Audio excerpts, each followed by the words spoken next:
Fourth exercise in this deadlift series is called a good morning. This is really great for just drilling in the movement pattern without having any weight. Just drilling in the cues before we add any weight to the movement. If people can't do this, they tend to struggle with the deadlift itself. Again, you might find that this is an unnecessary step and that you don't need this. That's fine, you can just get rid of it. But it can help if you get stuck at later progressions of the deadlift. You may find this helpful to drill it in, to going back to the beginning or going back a step and drilling this in a bit more. So I'm just going to put this broomstick behind my neck, similar to what we do in a barbell squat. And from here, I'm just going to do the hip hinge again, but now I'm not rooted in anything like I was with the hip thrust. It's just a little bit more challenging. So I'm sending my hips back. I'm keeping my knees pretty much in the same position. Then they come forward a little bit, and my spine's completely straight. And here in this part of the movement, I'm limited by my hamstring flexibility.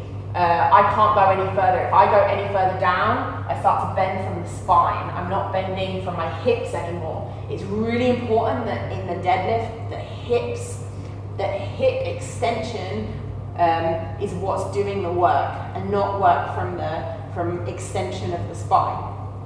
So I'm just going to rep through that, feeling the stretch in my hamstrings and standing back up.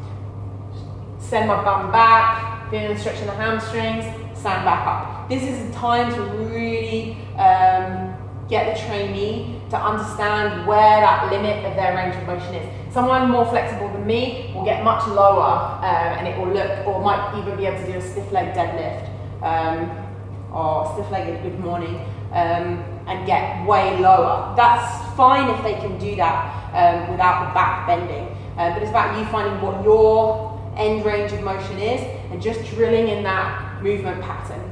Remember, we're not doing a squat, we're not letting the knees come forward like in a squat. I've got a way bigger back angle. The back angle from the floor is sort of 45 degrees.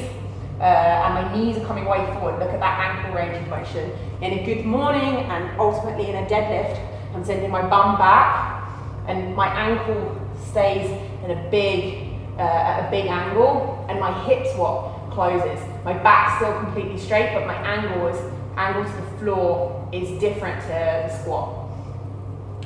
People who struggle with this, we can just get them up against the wall and just and not standing too far away from it, just reaching back. I've got a ladder in the way here, but you just do it with a wall. Reaching back when you touch, and you're trying to touch the wall with your bum, trying to send your bum back. People who are trying to do a squat and send their bum down, you get them to send the bum back to touch the wall. Then you can take them up a centimetre further away, again, get them reaching back to find the wall.